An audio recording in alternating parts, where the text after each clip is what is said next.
What it do, flight crew? FTC. Flight team stand up! It's June! We got the man Jimmy High Roller! It wasn't supposed to end like this. Now, I just got done watching Game 4 of the NBA Finals 2024. And, shit, I think High Roller, shit, but I looked at the title, I assumed he probably thought the Celtics was gonna, you know what I'm saying, sweep the Mavericks and like that, but maybe he might be talking about something else, and it could just be just a thumbnail or whatever. But hey, I didn't mean to spoil it, by the way, for y'all that already didn't react to the game yet or watch the game or whatever like that. But I just finished literally reacting to the game and waiting for it to process on the tube. So we're just watching on High Roller. Here we go, check it out. Celtics are having the easiest road near anything all time. The Mavs aren't even that good, just were hot for a few weeks. End this piece of shit series. Hey, you know that's cap though, because Adam Silver is a motherfucking, you know what I'm saying, a money milker.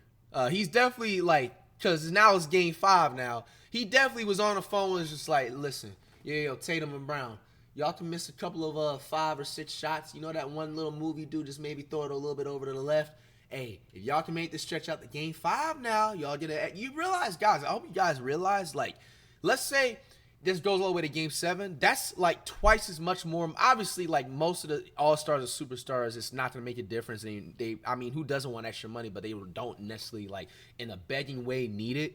But at the same time, bro, that's extra. You feel me though? Especially if it stretches out, you gotta think about all the extra ads they can play during the commercials in the NBA. It's just everything, bro. So yeah, that's Adam Silver right there. And pretty much everybody that's just associated within the NBA, like their check is literally affected if this thing was just a whole sweep. And now it's a game 5, so now they're like, shit, you taking up to game 6, and now we're talking type shit. Can you say something nice about the Celtics? It's Brown, so in the background. Just go home, get the ammo ready, get the bazooka, get the 50 cal ready. Damn. It's the NBA Finals, and you know what that means. A new champion will be crowned. Legacies will be cemented. The torch passed from one team to another, and some of the most scorching hot takes you've ever laid eyes on. Today, we're going to take a look at some of these takes. NBA Finals Edition. The good, the bad, and the downright horrific. Huh. Paul Pierce. Yeah, see, I knew it wasn't what I thought it was. I literally uploaded this around the time, what, the highlights was out? It was like 4 or 5 hours ago, same time around the highlights maybe? I don't know. Today's video is sponsored by Trish Huvdensel. This shirt color and me 2 below and 270 if your NBA Finals have been rate that skip 1 out of 10. That was a smooth and little with my 9. rotten team on vacation for the last 2 months. Yo, this picture is crazy, dog. Is that Ayton and DeAndre in the cut too? Yo. I unfortunately have no Wait, the dog Blazers didn't even make the play-in, did they? in this race. They've been on Instead, Cancun I since cope by watching motherfucking other spring fans break. viciously duke it out while their team fights for NBA supremacy. And almost as entertaining as the finals itself are some of the takes and opinions that emerge from said duking. And here are some of the more interesting ones I came across. Now, our first take comes from a fan that says that if the Celtics win the finals, Luka Doncic should still be considered for the finals MVP. Now, my friend, I know you're in a tough position. Losing in the finals is not an easy.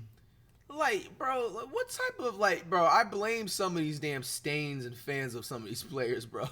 Like, bro, imagine losing a whole championship and you'd be like, hey, I still want my favorite player to get the finals MVP. It doesn't work like that, bro. Tell him to play better. Well, his teammates will play better. Fair, I personally wouldn't know the feeling, but I assume it's got to be painful. But I do know where you're coming from, because LeBron's my favorite player, and I had to watch this. The 2015 Finals. If anyone tells you basketball is a 5-on-5 sport, they're lying. Because I had to watch this man get jumped 5v1 versus one of the greatest teams in modern times.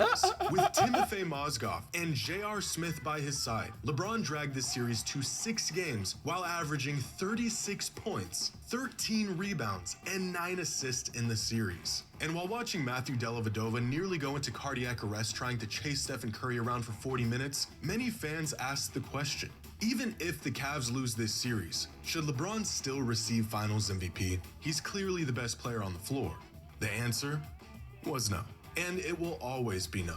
Instead, the award went to the man who was guarding LeBron. That was to give crazy. some perspective on how LeBron nearly single-handedly willed the Cavs to a championship Bro, in imagine 2015. like you guarding. Didn't they just said LeBron that series averaged 36 points per game, and you got awarded the Finals MVP? You got awarded for him getting highlight reel plays on you, bro. That don't even make sense. I don't care what anybody says, bro. Straight Warriors fan over here, bro.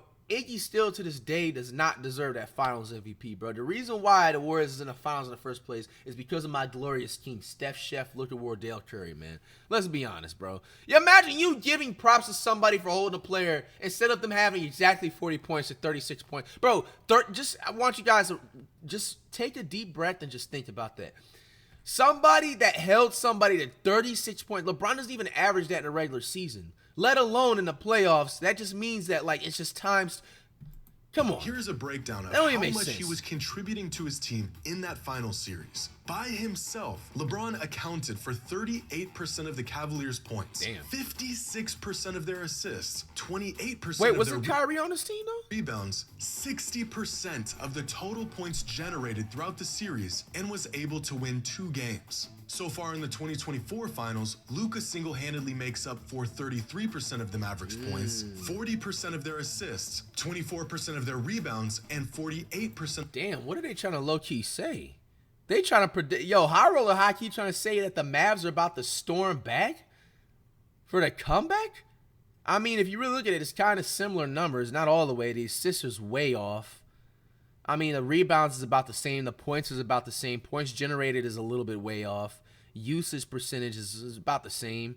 And then the plus-minus margin is about the same. I mean, it is a stretch. I already predicted, like, a 6-game series. Maybe the Mavs may win another one. Of the total points generated Not by the storm team. back, though. It doesn't matter how well a player plays in the finals. You have to win it. And, to bro, even I'm going to be con- honest with you. This sounds crazy, and it's not actually crazy. This is actually a fire take. Luka can only put the team on his back during the regular season. Let's be honest. It's a different level from the players like Curry and LeBron and Kobe and Michael Jordan to just straight up have that mentality to just put the team, take a book bag, put it right on your back, fuck everybody, 4 players on the floor right now. I'm taking majority of the shots. You know, Doncic, I feel like has not gotten to that point yet, and will he get there? Who knows? But let's just be honest. Like, we have to start giving credit to, like, a lot of the past players, bro, that have just been did just crazy things in just the finals or just the playoffs alone and just straight up put the team on his back. I will literally say, like, even like before 2015, like, bro, I remember like in early 2000s, 2007, LeBron versus the Pistons. That is a straight definition of putting the team on your back. You know what I'm saying? Their best player was Jonas Iglesias, my nigga, and Anderson Varejao. You know, and then you had Mo Williams. He was a cool casual. And maybe Boobie Gibson. That's how you know I got real NBA knowledge. Stop fucking playing with me, bro. Half y'all damn LeBron stains, Cavs stains, whatever you want to call stains. Couldn't even name that Cavs lineup right there, bro. That was impressive. Come on. But no, all jokes, Wally Zervia. Do I even need to continue, bro? Do I need to continue? Come on, man. Stop playing, bro. But look, like, I will even say right off the bat, I remember, like, watching that series alone. That was, like, the last year I was really watching full sports games highlights and stuff, or full sports games, whatever. And bro, that was a straight up, like, put the team on your back, and that's how I knew, like, LeBron was gonna be somebody special. You know what I'm saying? When he put up that 48 points, bro, against those Pistons squad, and just completely, I think, made them come back from like 2-0 or something like that. That was a different type of story. You see, like, I don't think Doncic has that same type of aura and effect to the game the way LeBron has with carrying his team throughout the playoffs. And I know we're talking about aura with Curry not in the same conversation, but there's certain things I'm gonna give LeBron credit in, and I feel like this comparison, it had a chance to be close enough, but bro, this is just nowhere near the same level as LeBron. You know what I'm saying? Like, first of all, has Doncic even had a game of like 5 or more assists? I think I averaged more assists in the first half of a team ball game than him. So what are we talking Considered about? for the Finals MVP. The award is for the best player on the winning team, not just the best player in the series. And if LeBron's performance in the 2015 Finals didn't warrant a Finals MVP despite the loss, I'm not sure if anything ever will. Now here's a take for all the Celtics fans out there. This fan says that a championship for Boston this season would make Jason Tatum better than Paul Pierce. You know, I'm gonna be fair. As crazy as this sound, I mean, I'm gonna be honest too. I feel like Paul Pierce had like one superstar season. That was a 02 season. Look it up. He averaged about 26, 28 points per game. The rest, he was just an all-star, bro. And I'm going to be fair, too. I feel like if Paul Pierce played in this generation, usually I will always be saying that, like, certain players, if they played in this time period, they'll be super dominant. Like, for example, like the Iversons and, you know what I'm saying, all the other players, they would definitely have way more of an impact than they did back then. Compared to, like, you know what I'm saying, now and everything. But I ain't gonna lie, I don't even think Paul Pierce would be much more than a six man in his time in the NBA. You gotta look at his, you know what I'm saying, player build. So I don't even think really that's really a stretch of an opinion like that. You know, Jason Tatum is faster. You know what I'm saying, he's 6'10", he's taller. I feel like he has a lot more agility. He has better ball handling. I feel like he's a better role model in terms of just like the sport alone. I mean, I feel like he has a better attitude. I think this is a good take right here. This is a good take right here. Tatum at this point, and it didn't even have to get to a point of him in the NBA Finals. I think Tatum personally is just an overall well-rounded player than Paul Pierce was. You know what I'm saying? I think Tatum can even do a 360 dunk. I don't think Paul Pierce can. So just that off alone shows a skill gap. Now, let me begin by saying Paul Pierce has become one of the most underrated stars of the past. His resume doesn't quite stack up to some of his peers of the 2000s, but Pierce was a really good player and a cornerstone to the Celtics franchise for 15 years. Some moments, bro, I ain't gonna lie, I dropped Paul Pierce off in his prime, bro. Like, I don't even, like, I'm gonna be, bro, I've always literally, like, never, I'll give him his credit, but Paul Pierce is definitely one of those players and a couple of others where I've always kind of was just like, bro, what is special about this nigga, bro? Yeah, he got that little true thing, but let's be real, he didn't really get carried like that until, like, he got carried in his NBA career when Kevin Garnett and Ray Allen came. I remember he didn't get his first ring until they came into, you know what I'm saying, the squad. He's had over the last few years have kind of skewed the public's perception on him, but that doesn't change how awesome he was as a player. But with that being said, as an individual player, Jason Tatum is already better than Paul Pierce was. Tatum has a more well-rounded game. He's a much better playmaker, he's more versatile, and where Pierce really shined with... Yo, I be having them hot takes. If you look at it right there, there's a proof in the pudding right there. Tatum's only been in the league for like 4 or 5 years too, right? He has literally 15 plus years left in the league. It's not a competition. I think, Tatum, fuck it.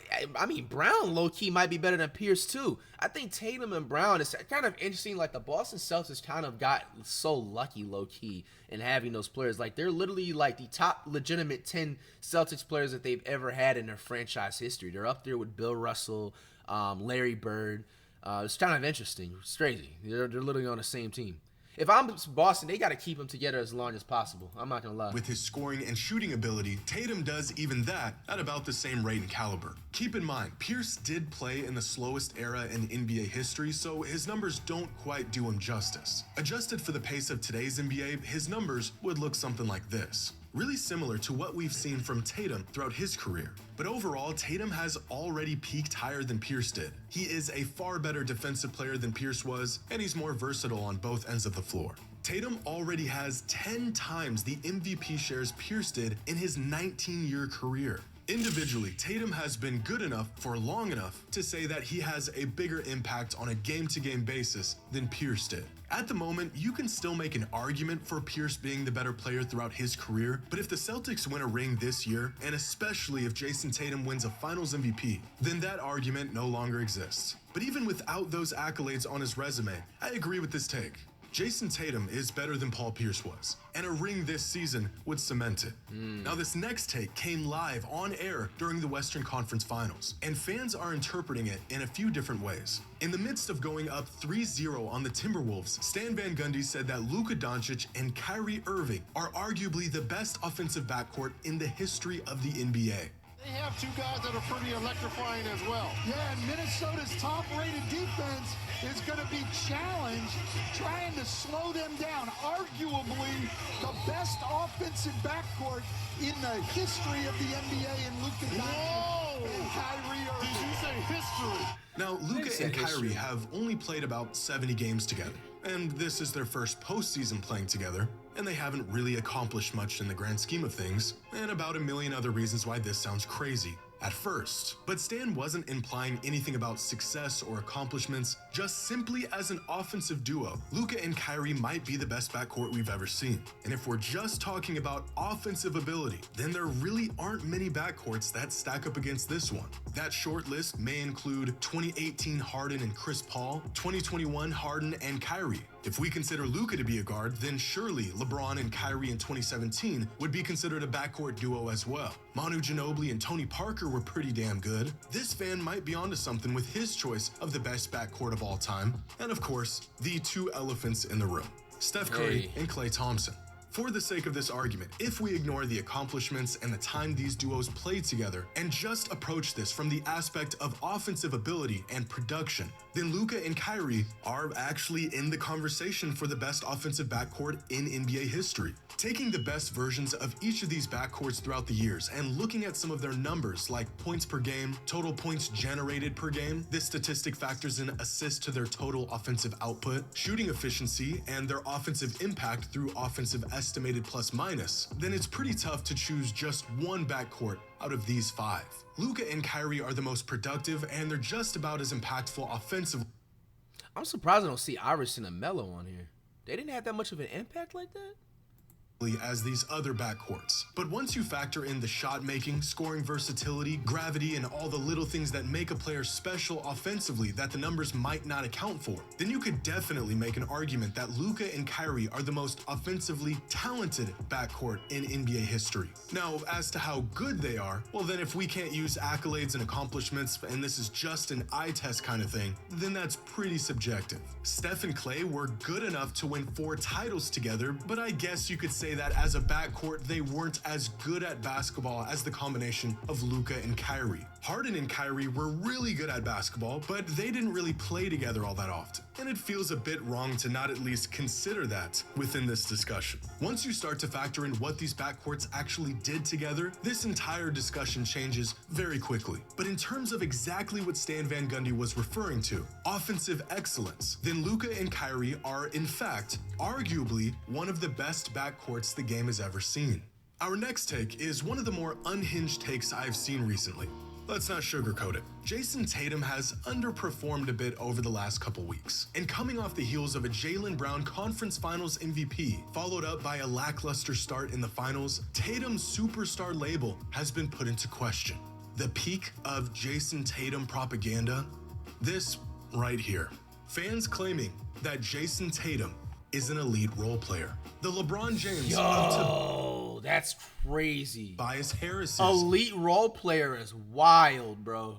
If you will. And this take is missing so much context that I almost want to start rooting for the Celtics. I'm gonna be honest with you, like if Brown actually wasn't even on a team, Tatum probably would be the top 3 player in the NBA. As much as it sounds crazy, Brown in a way kind of holds Tatum back because you got to look at it. Brown's a superstar player too. He's a player that can average better 25 points per game. Like they're literally sharing 20 shots or 15 shots if that like a night. Yo, Tatum, if this was literally him on the team, seriously, like it would literally be Curry, LeBron, and Tatum in the league right now. And to tell you the truth, I think Tatum might if they end up winning a ring this year, which most likely will happen. If I'm personally Tatum, I'll probably, you can't shop around because it's like it don't make sense to really trade off a team that if it works and you win the ring. But that's a thought that he has to have in the back of his head, you know? Like, and then at the end of the day, also too, you got to also think about if he happened to find a way to get Brown off the team, or maybe Tatum gets traded to a different team. Will Tatum literally have that same impact on the floor? And what I mean by that, because if you really notice, I even feel like when Russell was in like OKC, for example, he was putting up like 35-point triple-double, but it was a quiet 35-point triple-double. What I mean by that is just like it mattered, obviously. He was on record and shit, but like nobody really remembers it like that because they didn't really do nothing with that. They didn't go more than the second round in the playoffs.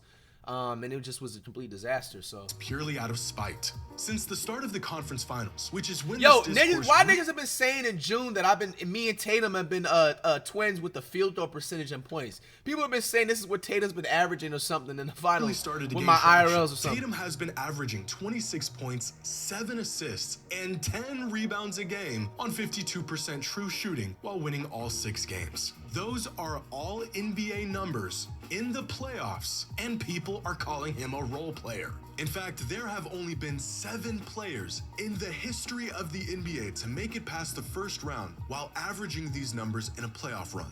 Oscar Robertson, Larry Bird, LeBron, Giannis, Jokic, Luka, and Jason Tatum.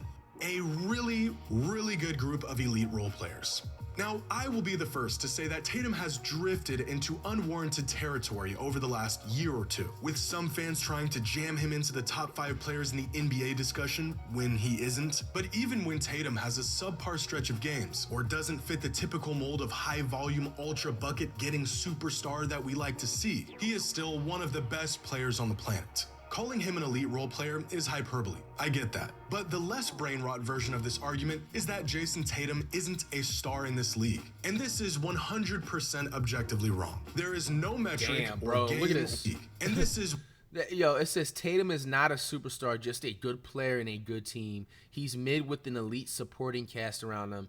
It's 2 players on his team playing better. At best, he's an all-star reserve replacement. Damn. 100%. This guy says, stop trying to justify how bad Tatum has been. He's just not him, bro. Objectively wrong. There is no metric These niggas or is game going or in. series or play that you could use to make this argument. At times, I too am not a big fan of the Celtics. This, however, does not send me into psychosis claiming one of the best players in the world is a role player. This take is abysmal. But let me know what y'all think. Leave your thoughts in the comments below. And while you're at it, share your hottest take. The hotter the better. Hope you all enjoyed. And as always, until next time. Yeah, I mean, I already said my take, to be honest. Yeah, if you're calling Tatum anything less than an all-star, bro, you shouldn't really be in a no basketball conversation. I don't know what else he needs to prove. But calling somebody that literally puts up 25 in a regular season, obviously, I mean, in the finals, he has been struggling. I've been putting up better numbers than him in my IRLs in the finals, actually. But, you know, all respects, like, you got to give him credit for where it's due, man. He's a considerable top 15 player in the NBA right now, and there's nothing to argue about that.